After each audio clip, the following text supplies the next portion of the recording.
Welcome to Brainish English Stories. We arrived at our hotel in Leon-C early on Saturday morning. The Hotel Vista. Susan and I always stay there. It is very quiet, very friendly, and the food is good. I opened the door, and we walked in. "Good morning, Mrs. Brown," I said. "Mr. and Mrs. Reed," she said. "It's good to see you again." "It's good to be here again," I said. "Cup of coffee?" she said. "Before you go up to your room." "Thank you," I said. "Where's little Mary?"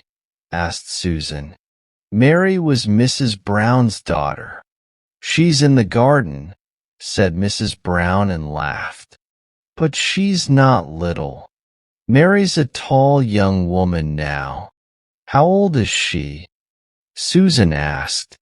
15, said Mrs. Brown. 15, I said. "Time goes quickly." "I know," said Mrs. Brown. "Now, coffee, before I forget again." She walked to the kitchen. Susan looked at me. "I love it here, Peter," she said. "I know," I said. "When did we first meet?" she asked. 11 years ago? 12? Wrong, I said. "It'll be 13 years on Tuesday," I said. "In the cafe." "Ah, yes," said Susan, and shut her eyes. "We were young then. Where does the time go?" 13 years. Lucky 13. The door opened, and Mary Brown looked in. She was tall. "Hello," she said to Susan. "And hello again," she said to me. "Again?" I said. "Yes. Don't you remember? Yesterday, you said hello in the bank." "Oh, why?" "Yes," I said, and pretended to remember. "That was you." Mary smiled. "I'll see you later," she said. "Goodbye." "Goodbye," we said. She shut the door. Susan turned to me. "Why did you pretend?" she asked me. "I don't know," I said. The sun was hot in the afternoon. After lunch, Susan and I walked down to the sea. We swam. The water was cold. After that, we walked across to Connor's coffee house. It was a small, quiet cafe near the sea. The cafe, the place Susan and I first met. We went back there every year. I opened the door and looked in. John Connor smiled. "Hello again," he said to me, "and this time with Mrs. Reed. What can I get you? Coffee? Or a cold drink?" "Not again. 2 coffees, please. 1 black, 1 white." First Mary. Now John Connor. I don't understand. Perhaps there are 2 men in Leon-C with big noses and black hair. "Thank you. John? What did we talk about yesterday?" "We drank a lot last night." "That's okay. You're on holiday." "What did we?" Your work." "My calf." "Oh, and Mr. Reed's new car." "No, it was a Volkswagen." I don't always remember people, but I never forget a car. "The Citroen." I don't like this. It was our 4th night at the Hotel Vista. We were at a table in the restaurant, but I did not want to eat. I was afraid, very afraid. Things were not right in Leon-C. And this afternoon, the woman in the Italian restaurant, all of them smiled at me and said, "Hello again. A man is pretending to be me." I said, "Why?" I don't know, said Susan, but it's not important. We're not important, I shouted. I think it is. I'm going to the police. No, said Susan. They'll laugh at you. We'll find the man. Leon C. isn't very big. It'll be easy. I looked down. I didn't want to meet the man. Susan looked into my eyes. She took my hand. I'm afraid too, she said. Later that evening, we walked down to the sea. The sun was red and yellow. The water was light blue. Today is an important day, said Susan. Important? I said. 13 years, she said. You and me. Did you forget? Yes, I forgot, I said quietly. Do you love me? Susan asked. Oh, yes, I said and turned to her. Good, she said. I love you too. We kissed, and for the first time on our holiday, I was happy. Suddenly, Susan moved back. Look, she was right. It's him. At the cafe. She was right. There was a man with a big nose and black hair. He shut the caf door and turned right. At the cinema, he turned right again and walked quickly away. Run, said Susan. We don't want to lose him. We arrived at the cinema and looked down the road. Where is he? I said. There, said Susan. I saw him turn left at the bank. Quickly, I shouted. We ran across the road after the man. Don't go, I shouted, but he didn't hear me. We ran to the bank. There, we stopped. I looked up and down the road. The man was not there. Where is he? I said. I don't know, said Susan, but we'll see him again. I know we will. Come on, she said. We'll have a drink at the hotel.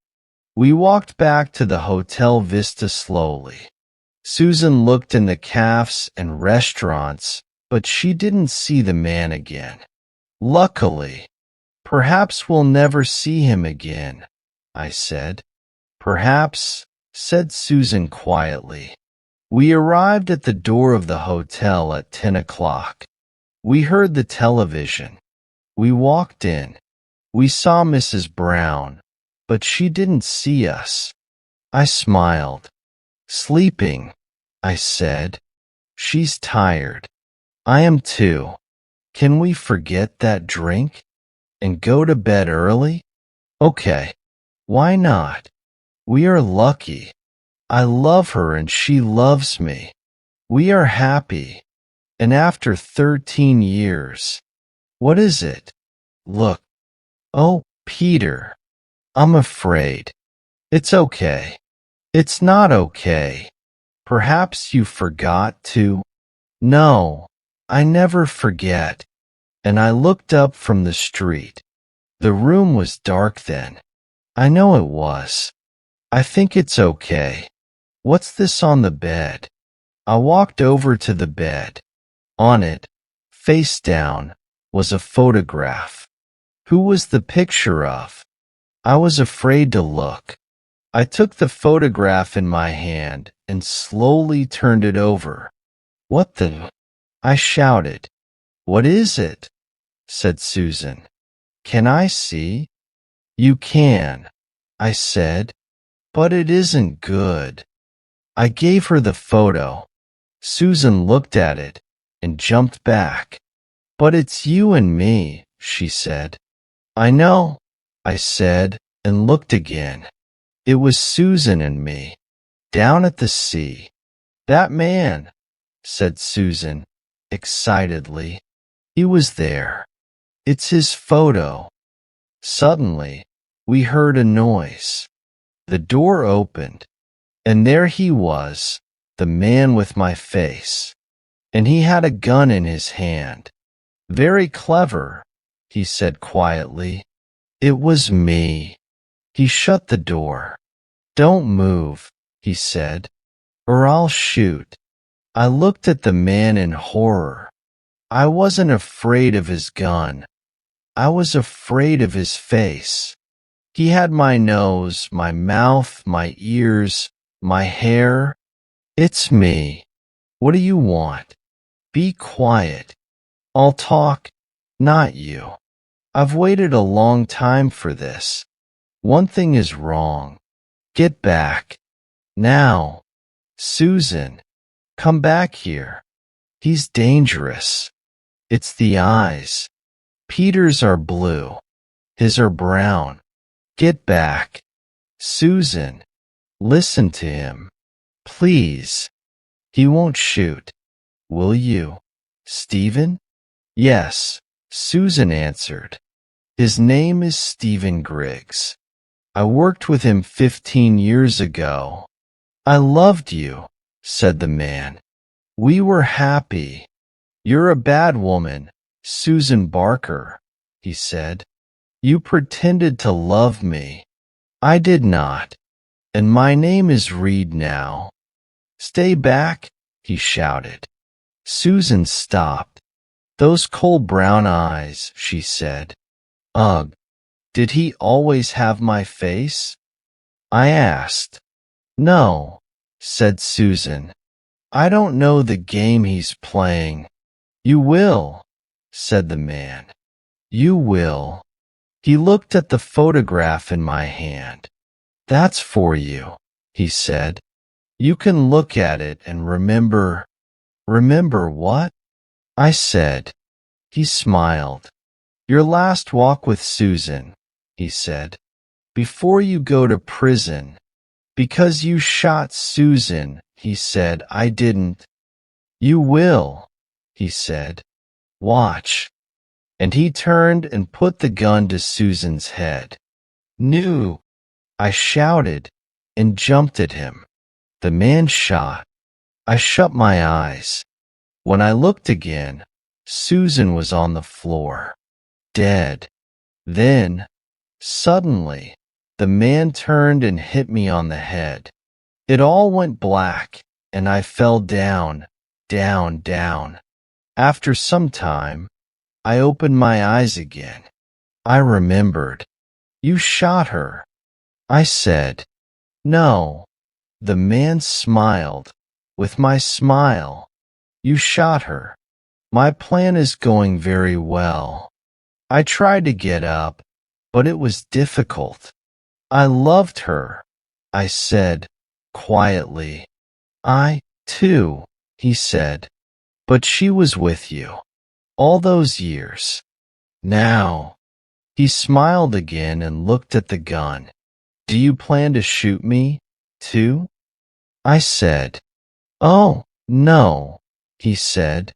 I said, you're going to prison. Perhaps there, you'll understand. For me, Susan was dead before I shot her. Now she's dead for you, too. He came over to me and put his hand over my mouth. Then I heard Mrs. Brown at the door. What are you doing in there?